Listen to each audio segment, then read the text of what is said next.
Hi, I didn't film an intro because I kind of stopped the other video halfway through. So this is the continuation of the first cube of my bookshelves. Let's hop right into it. We have Wicked by Gregory Maguire, and I used to have all his books and I love them and I can't believe I got rid of them.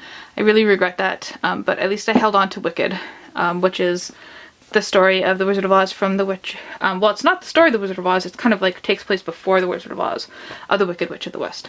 Then, another one of my favorite books, Wittgenstein's Mistress by David Markson, about a woman who's convinced she's the last person on Earth, but is she? Dr. Faustus by Christopher Marlowe, a classic play about summoning demons. Santa Evita by Thomas Eloy Martinez. This is a great book about the posthumous life of Eva Peron.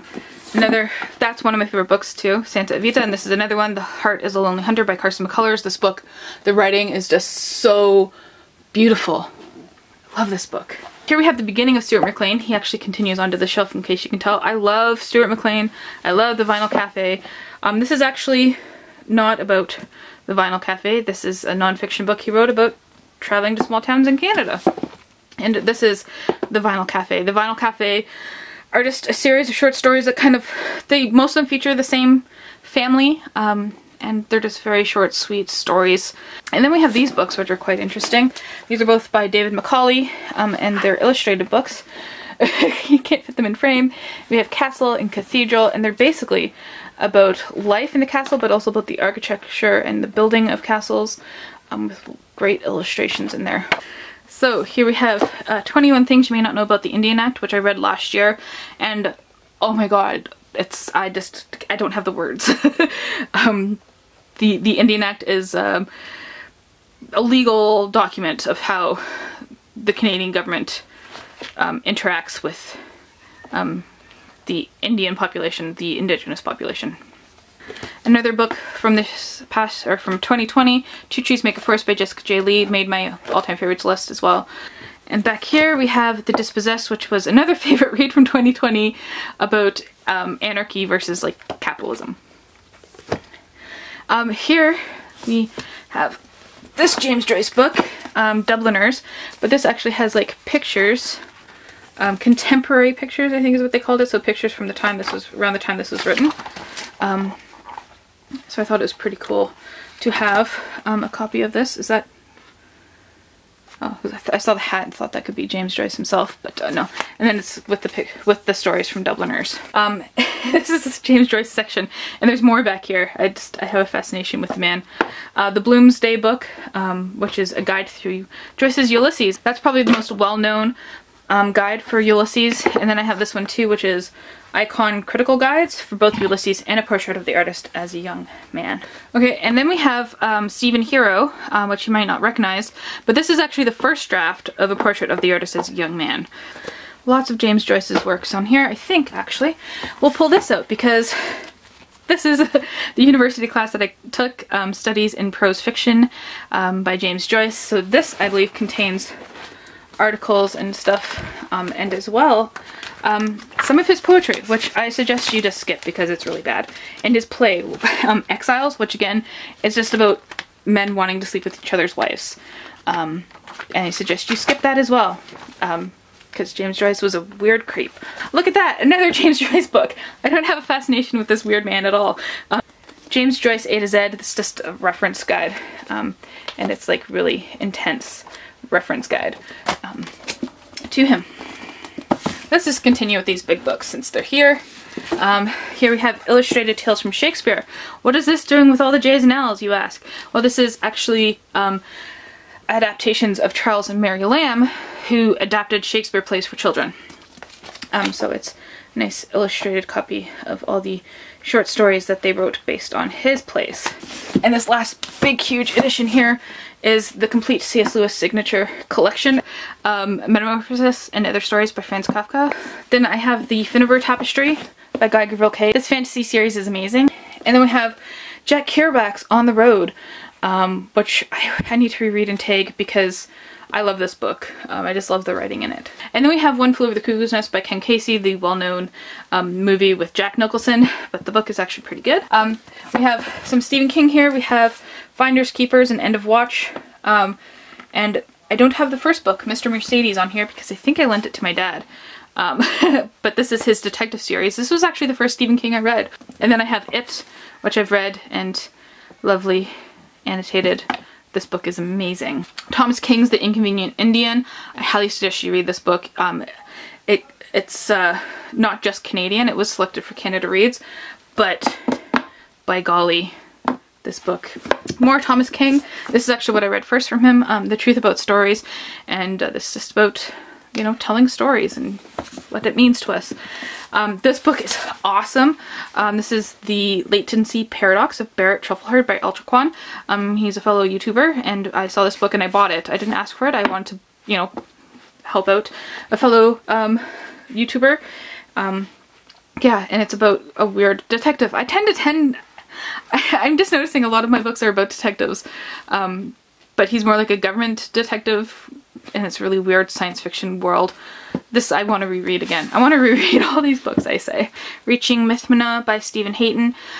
This is a non-fiction about the refugee crisis in Greece. And then we have Dune, of course. I haven't annotated this one. It's been a while since I've read it, I guess. Science fiction classic. And then Dune Messiah, which is the sequel. Then we have The Outsiders by S.E. Hinton, a classic middle grade novel. It actually holds up, though. Then we have the first two books in the Royal Assassin, Farseer trilogy, by Robin Hobb, so Royal Assassin and Assassin's Apprentice. This is another classic book from when I was younger. I don't know classic, but another book I remember from middle grade. Down in the Green Fat Kingdom, about an overweight girl, and she creates this magic kingdom where the fattest person is the queen. Then we have this. I had a whole bunch of these and I got rid of them. They're really nice Gilded Edges Harvard classics. And this is The Odyssey by Homer. You can't tell because it's all worn out there. Then we have Brave New World by Aldous Huxley, one of my all-time favorite books. Classic science fiction, dystopian. Six Plays by Ibsen. I have read all of these and tagged them like crazy. Ibsen is a great playwright. I highly suggest you read him. He talks about a lot of different social issues. The Whale Rider by Witi Ihimura. This is by a New Zealand Maori, indigenous person. And talks about their indigenous legends. And then we have Moon and Papa's Memoirs, which is one of my favorite books from when I was a kid. Back here, you'll notice there's a big gap over here because that's where Ulysses is kept, but right now it's on my desk. Here we have Black Leopard, Red Wolf by Marlon James. And yes, I DNF'd this, but it's a DNF that I want to go back to, so that's why it's on the shelf here. And then we have another Moon and Papa book, Moon and Papa at Sea. This one wasn't as good as Moon and Papa's Memoirs, but it's still quite cute.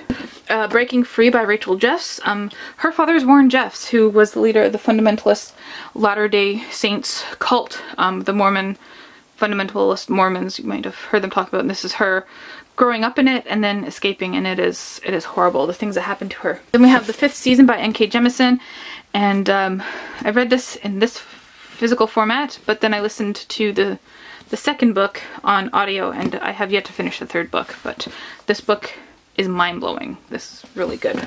Another favorite from 2020, Peace and Good Order by Harold R. Johnson, about indigenous relations with legal system. Joyce Choice, more Joyce books here. The Poems in Verse and Prose of James Joyce. It's just a collection of his poetry, which I suggest you skip, but I keep on my shelf because occasionally I like to read bad poems. This is a copy of Dubliners I read in university.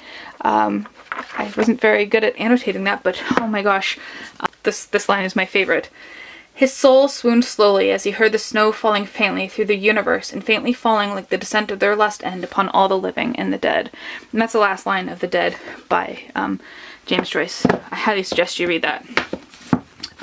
More collected poems of James Joyce, because I like to torture myself. And then we do have a copy of a portrait of an artist as a young man. Okay, and then we're dropping down again, another level. You can see there's lots of Shakespeare here, but we're going to start with this one. A History of the World in 65 Unfortunate Incidents. This is just a really funny illustrated book. We come to one of my favorite authors, Jocelyn Saucier. The other book by her is missing from the shelf because I'm rereading it. But this is And the Birds Right Down, which is about a bunch of old people who decide to live in the woods and grow marijuana.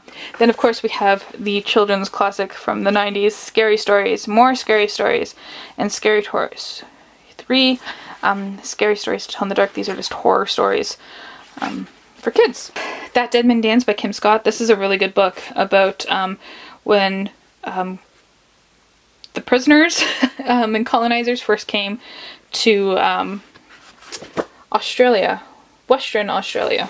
This I read in 2020, just in December actually. They Called Me Number One by Bev Sellers. This is a story of her experiences in residential school and the lingering effects of it. One of my favorite poets is Robert Service. We claim him as a Canadian poet. I believe he's also claimed as a Scottish poet. This is Songs of a Sourdough. And then I have The Best of Robert Service. One of my favorite poems by him is The Cremation of Sam McGee. I highly recommend you check it out. I'm sure you can find it online. We have a copy of Black Beauty by Anna Sewell. It doesn't actually say her name anywhere on the title page or anything, so I had to look that up to see where I'd put it. And this is just a children's classic, but I think it is the full text. Then we have the complete works of Shakespeare. I have, or had, other editions, but I decided to keep it to just these two because it's the complete works. So why not? Even though it's really tiny and on 2 pages. But yeah, these are from Nelson Doubleday. The Friendly Shakespeare by Nori Epstein, and this is a really interesting guide to reading Shakespeare plays. It's really quite funny. And back here we have some more books. Look at that. Who would have expected that? There's a book up here. What's this one? The Catcher in the Rye by J.D. Salinger. You probably know what that book's about. So here we have the top 10 Shakespeare stories by Terry Deary, who did the Horrible Histories selections. I have those on another shelf, but I decided to keep these with Shakespeare. And then we have Twisted Tales Shakespeare Stories as You've Never Read Them Before, also by Terry Deary. Then I have Frankenstein by Mary Shelley. Of course, that's one of my favorite books. And then we have the 2 books in the Hyperion series, Hyperion and The Fall of Hyperion by Dan Simmons, which is one of the best science fiction series of all time. Oh, these are actually books by my dad. And I'm not going to show you them because our last name, but he wrote some poetry. This one was from when he was younger. It's called Mark My Words because his name's Mark. And these are poems that he wrote from the 1980s to the oh no, I think it's all the 1980s. Yeah, it ends in 1984. And then his other one, I'll show you the cover, is Out of My Mind, Creatively Bipolar, which he wrote when he was hospitalized for a bipolar incident. Yeah, and I had these self-published for him. And then we have a copy of The Bad Beginning, a series of unfortunate events by Lemony Snicket, and I actually went to go see him talk, and he signed it and stamped it. I thought that was pretty cool. That was 2000. Stone Arabia. This book is really good. I want to reread this. I was thinking about it the other day, by Diana Spiotta, and this is about a girl and her brother. They create this whole world where he's famous, but it's not real. And then we have Heidi, of course, by Johanna Spheri. It's been a while since I've read that. Fiddler on the Roof, which I read earlier this year, a play about Jewish people in Russia being kicked out of their town. Of Mice and Men by John Steinbeck, classic there. And then we have Snow Crash by Neil Stephenson, which is a great science fiction cyberpunk novel about, it's basically what Ready Player One ripped off. This guy enters into this virtual world and he has to study it, but it's more concerned with languages and philosophy as opposed to 80s references. And then lastly on the shelf is Bram Stoker's Dracula. I've actually taken off the first book in the Bartimaeus trilogy because I want to reread it. So these are books 2 and 3 in the Bartimaeus trilogy. The Strange Silence of the Bible in the Church, which I read earlier this year, which is about how pastors especially learn about the historical aspects of the Bible, and how you have to mix that with the religious parts of the Bible in order to get a good understanding of it, and how that's not done in churches. And I have my copy of The Hobbit here. It's a nice little hardcover copy.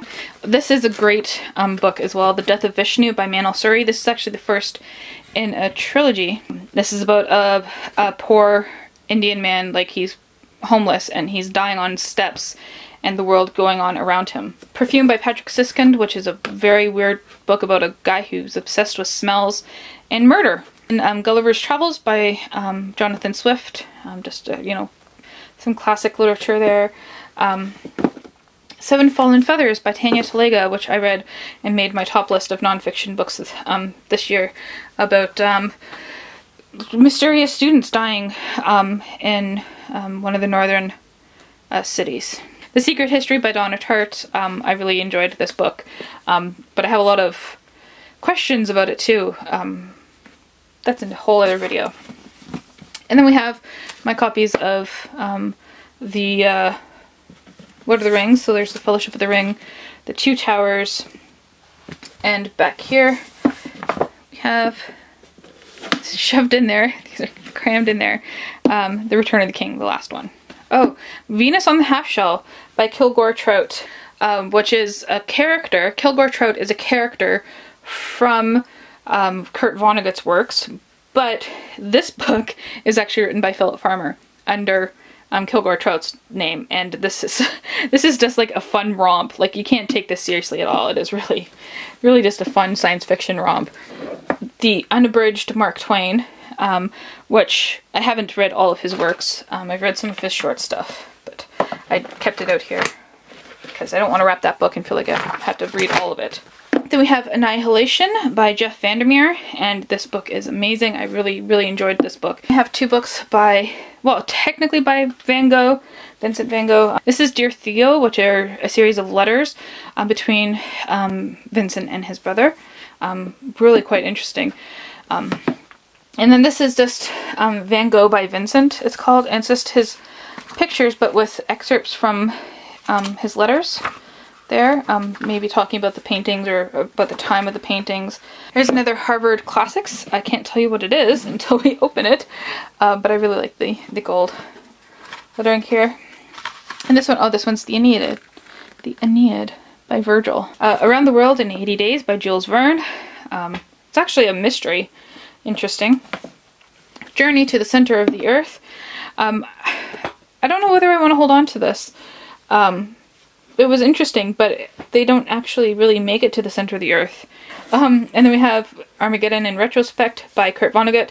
I have a lot of Kurt Vonnegut's work, and I've read a lot of them, but it's been a while. There's that one. And then we have Breakfast of Champions by him as well. Okay, so more Kurt Vonnegut. We have Cat's Cradle by Kurt Vonnegut. We have God Bless You, Mr. Rosewater, which is such a sweet, sweet book. I love that one.